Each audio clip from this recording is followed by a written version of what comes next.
नमस्कार sir. Sir साहब, क्या शुभ नाम है जी आप जी? मेरा नाम किशन लाल चौधरी। सर कहाँ से आए सर?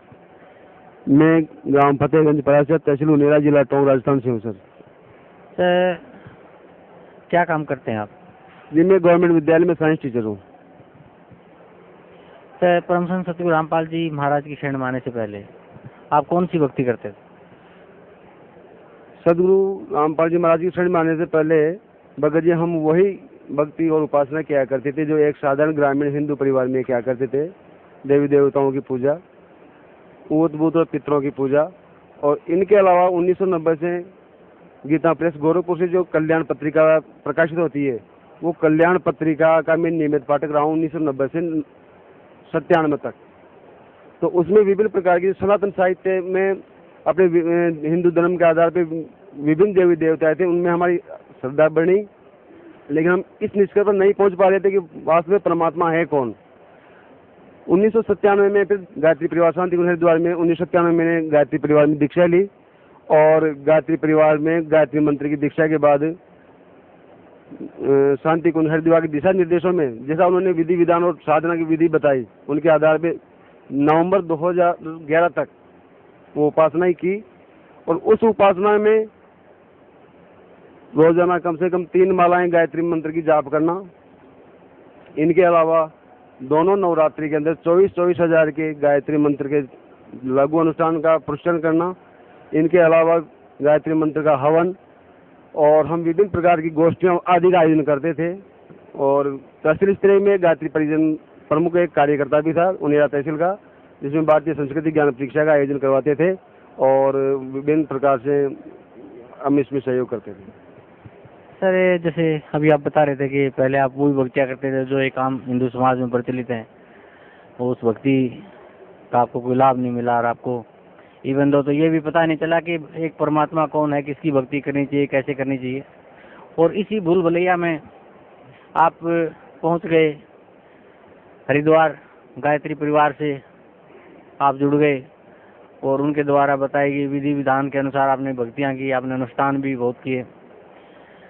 तो सर ये सब जो भक्ति आपने की, उस भक्ति का आपको क्या लाभ मिला? 26 जनवरी 2001 को गुजरात में भयंकर भूकंप आया था। तो गायत्री परिवार से एक अखंड ज्योति पत्रिका निकलती है, अभी भी निकल रही है वो अखंड ज्योति पत्रिका और युग निर्माण योजना और प्रज्ञा अभियान पाक्षिक। तो उस प्रज्ञा अभियान पाक्षिक में एक समाचार छपा था कि गुजरात में जो लाखों लोग उस भूकंप में मारे गए थे, उन भूकंप में मरने वालों में एक भी गायत्री परिजन नहीं था और किसी भी गायत्री परिजन की किसी भी प्रकार की जनधन की हानि नहीं हुई है। उस समाचार से हमारे अंदर दृढ़ता आई और हमने अपनी पूरी निष्ठा के साथ गायत्री मंत्र का जप और विधि विधान के आधार पर अनुष्ठान शुरू कर दिए। लेकिन नवंबर 2011 में पंडित श्री राम शर्मा आचार्य जी के जन्म शताब्दी समारोह के अंदर 1551 कुंडीय यज्ञ था। उस यज्ञ में जन्म शताब्दी समारोह का यज्ञ था, उसमें हमारी भागीदारी थी। मैं मेरे साथियों के साथ शांति कुंज हरिद्वार गया हुआ था और वहाँ पर जो यज्ञ का मेन वेदी थी, हमारे आंखों के जस्ट सामने वहाँ भगदड़ हुई और कम से कम 22 गायत्री परिजन मारे गए। उसके बाद में मेरे मन में आचार्य जी के प्रति थोड़ी श्रद्धा कम हो गई और गायत्री मंत्र से जो मेरे अंदर जो निष्ठा थी, जो दृढ़ता वाली भावना थी, वो अचानक खत्म हो गई और मैं भक्तिहीन हो गया एक तरह से। उस समय हम आचार्य जी को महाकाल का अवतार और शांति कुंज को महाकाल का घोंसला कहा करके बड़े प्रसन्न हुआ करते थे।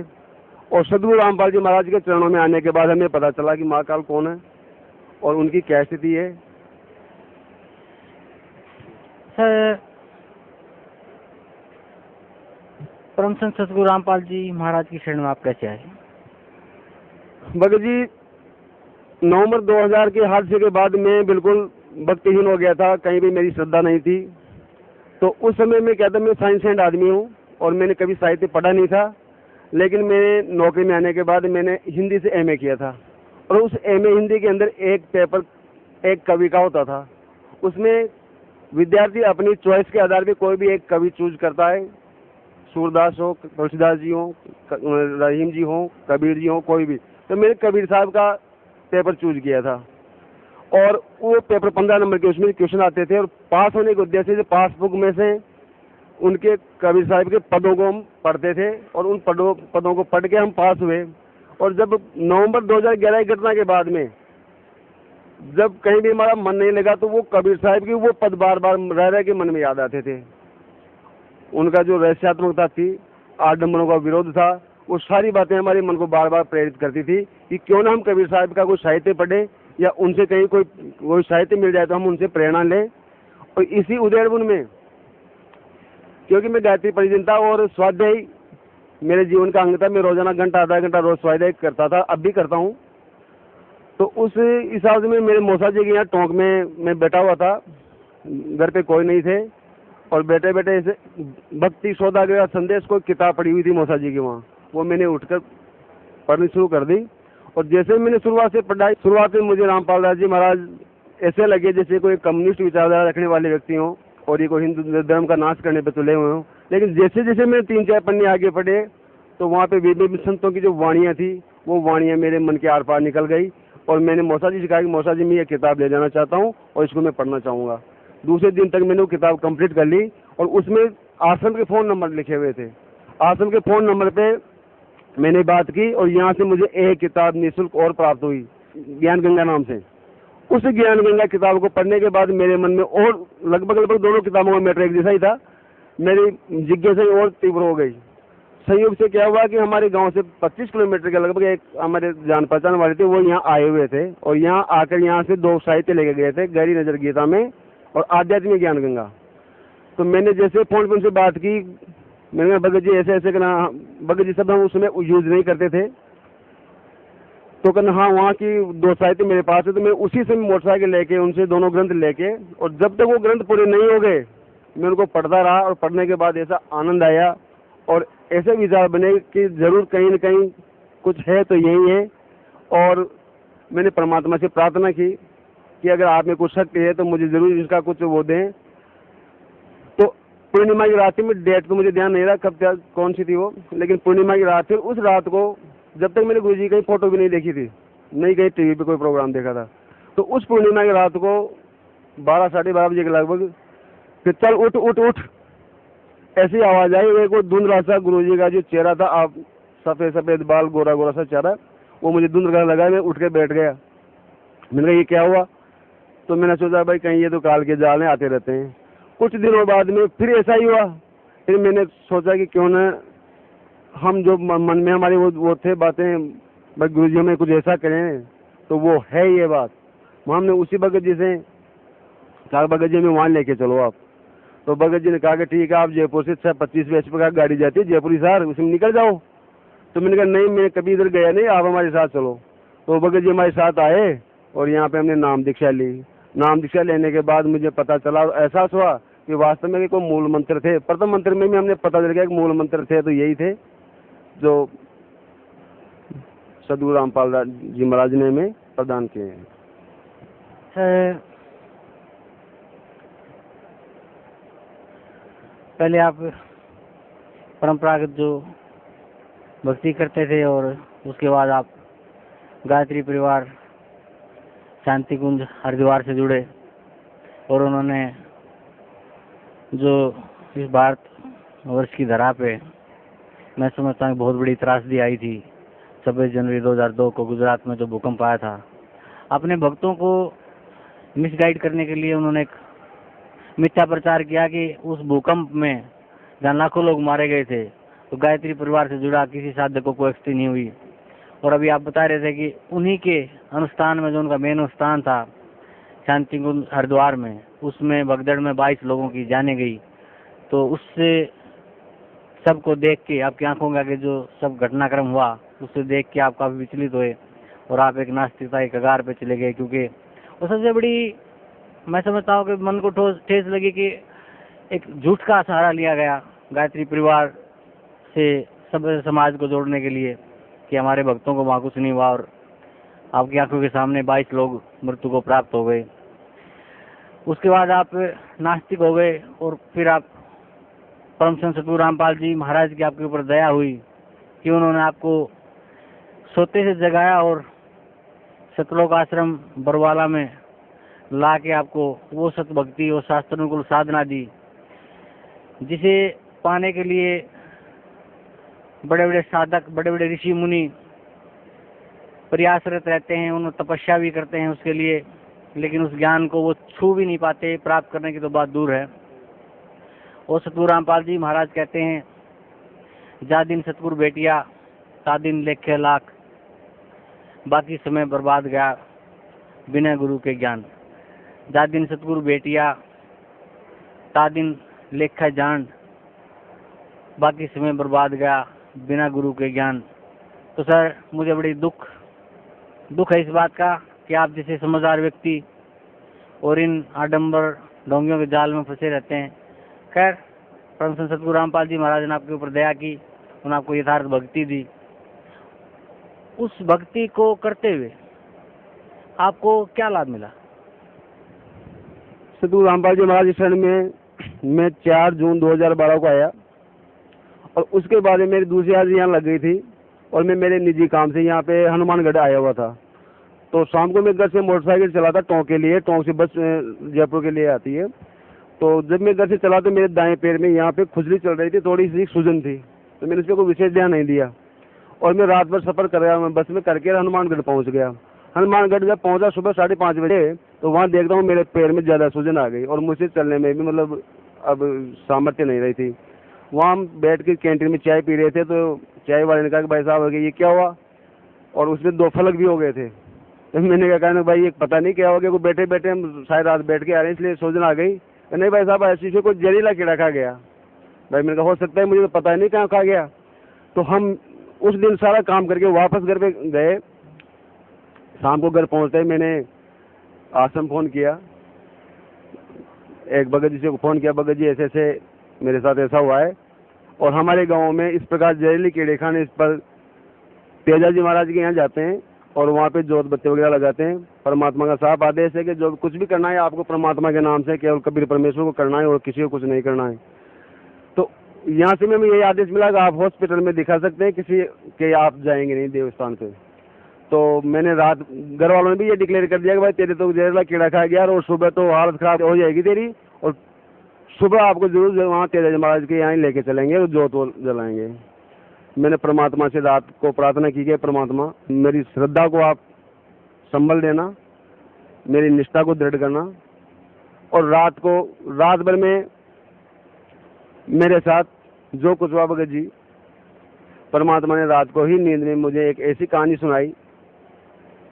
मैं खुद एक किसान परिवार से हूँ।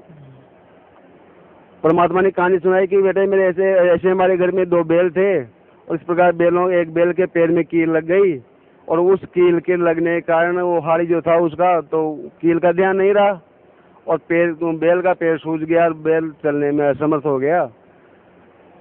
फिर हम उसको वहाँ गांव में जो डॉक्टर थे जानवरों के, उसको दिखाए, तो डॉक्टरों ने बता दिया घुटनों पे दर्द, और वहाँ पट्टियाँ बांधने शुरू कर दी।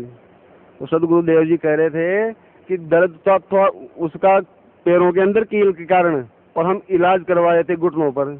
इस प्रकार जो कहानी उन्होंने सुनाई तो मुझे जोरदार हंसी आई, और जोरदार हंसी आई तो मेरे परिवार वाले सारे उठ के आ गए।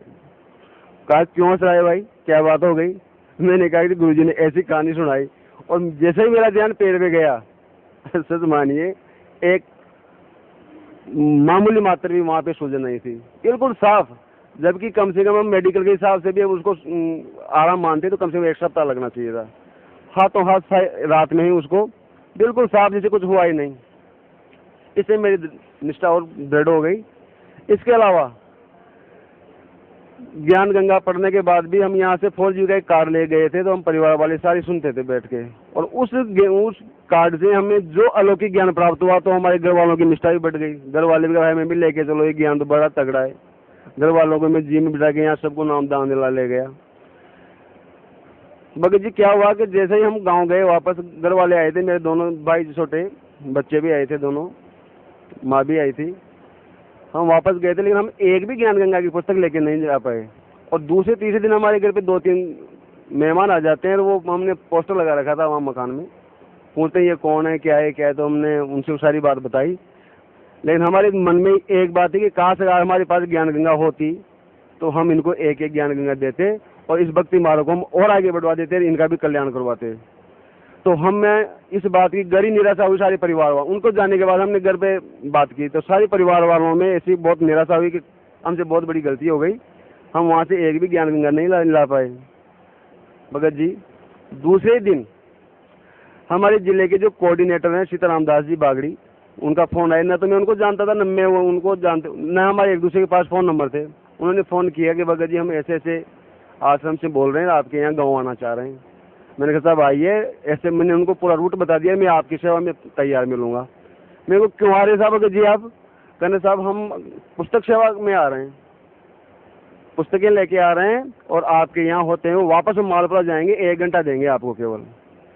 मैंने कहा साहब आइए। सतलोक आश्रम के 7-8 सेवादार और गुरुजी की गाड़ी भी आगे पोस्टर लगा हुआ, माइक चलता हुआ जिसमें प्रवचन चल रहे थे। और वो हमारे गांव में जब मैंने देखा तो आप कल्पना नहीं कर सकते मेरे मन में कितनी श्रद्धा और निष्ठा उमड़ी। और कोई भी सतलोक का जो साधक है, जो भगत है, अगर उसने कभी कल्पना नहीं की, अचानक गुरुजी की गाड़ी, सतलोक की गाड़ी, सतलोक के सेवादार अगर अचानक आपके घर पे पहुंच जाएं, रात तो आपने बात ही की थी, सुबह पहुंच जाए तो आपको कैसा अनुभव होगा आप सोच सकते हैं कि हमारे साथ कितना सुखद अनुभव रहा होगा। इसके अलावा रोजाना साधना टीवी के ऊपर गुरुजी के प्रवचन आते हैं, उसमें नीचे एक पट्टी लगी होती है जिसमें ज्ञान गंगा फ्री मंगाने के लिए सुविधा दे रखी है परमात्मा ने सबको।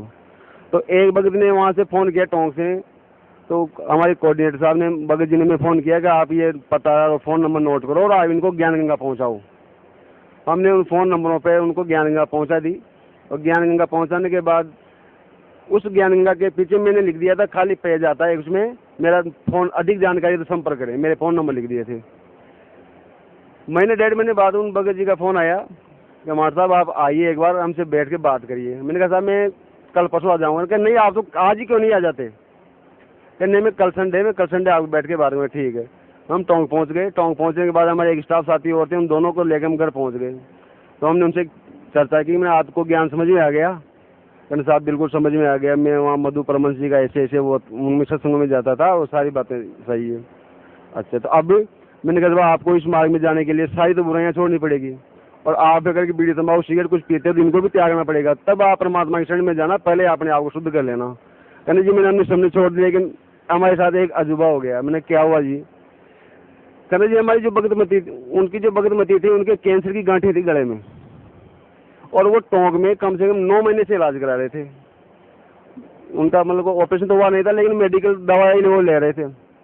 दवाई लेते लेते उनको मतलब कुछ भी फायदा नहीं हुआ। डॉक्टर ने बोल दिया कि आप जयपुर जाइए और वहाँ पहले इसकी जांच करवाइए, हमें लगता है कि कैंसर है। तो कहना जी हमने देखो वो बैग जमा लिया, सुबह जयपुर जाने की तैयारी में थे, और रात को दोनों ने परमात्मा को ये मान लिया कि परमात्मा हम आपकी शरण में हैं, कुछ भी हो जाए लेकिन इसके कैंसर नहीं आना चाहिए जांच के अंदर। तो कहना सुबह साहब हम नहा धो के जब जाने के तैयार हुए हैं और देखा तो भगतमती की गांठें गायब हो गई थी, और वो भगतमती आज भी यहाँ सत्संग में बैठी हुई है। मतलब आप हमें वहाँ लेके चलो। मैंने कहा जी मैं आगे वाले संडे में जो आ रहा है सत्संग, वहाँ उसमें आपको लेके चलूँगा। तो वो मैंने बता दिया ऐसे जयपुर से आप गाड़ी में बैठ के निकल जाना। तो वो संडे का उन्होंने इंतजार नहीं किया, वो दूसरे दिन यहाँ आ गए, नाम दीक्षा ले गए, और आज भी वो भगत जी यहाँ पे बैठे हुए हैं। फिर मैंने फ़ोन पे बात किया उनसे, मैंने कहा भगत जी क्या रहा? कहने साहब हम जाए वहाँ पे। तो मैंने कहा भगतमती जी तो अनपढ़ थी, सारी बातें वहाँ कैसे क्या रहा होगा वहाँ? तो कहने साहब सेवादार सब बातें, मैंने भगतमती से बात कराओ आप मेरी। भगतमती से बात किया उन्होंने, तो भगतमती ने कहा कि जी मैंने मंत्र वंत्र जो गुरु जी ने बुलवाई मैंने बोले, और मैं याद भी करूँगी, लेकिन मैं तो परमात्मा से ये प्रार्थना कर रही थी कि परमात्मा मैं हमेशा आपको मन में आपको याद रखूँगी।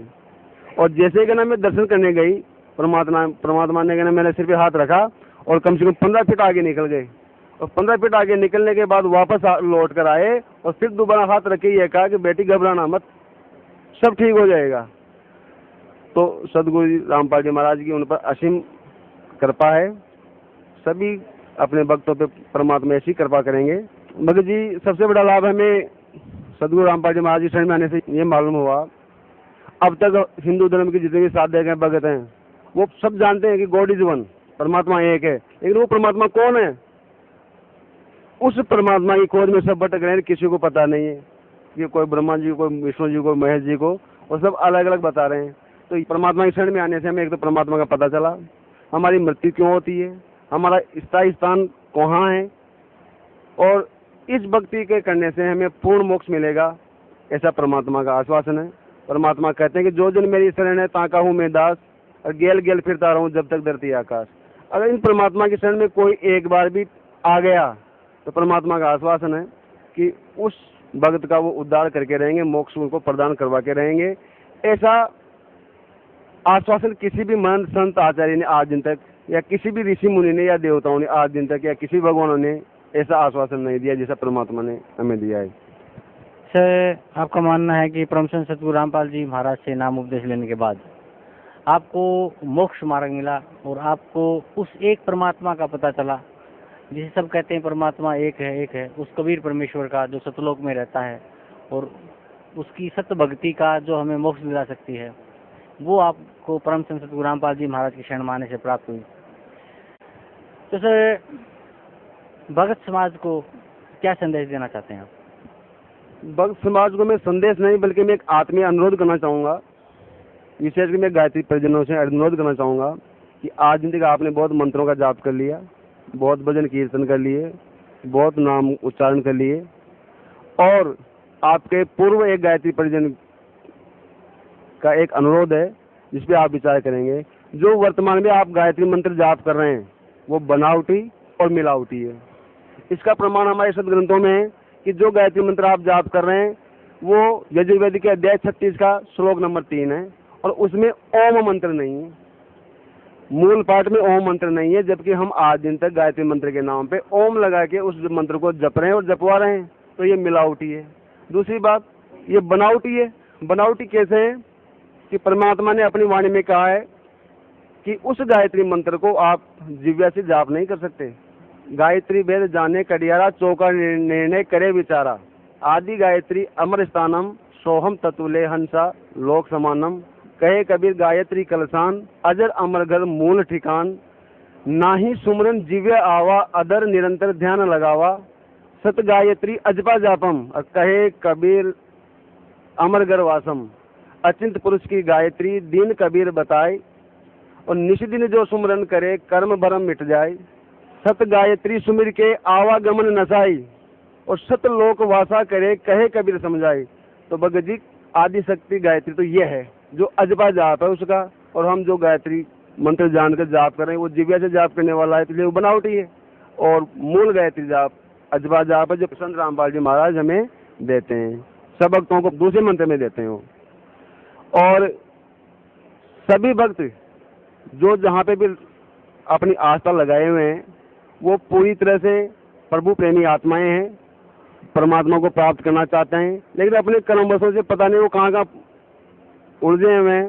तो वो एक बार जीवन में कम से कम एक बार सतलोक आश्रम में तीर्थ के रूप में एक बार यहाँ जरूर आएं, अपना परमात्मा से अपना नाम लें, और अनंत कोटि ब्रह्मांड के नायक हैं वो वर्तमान में साकार रूप में सदगुरु रामपाल दास जी महाराज के रूप में हमारे सामने मौजूद हैं, उनसे नाम दीक्षा लेकर अपना कल्याण करवाएं।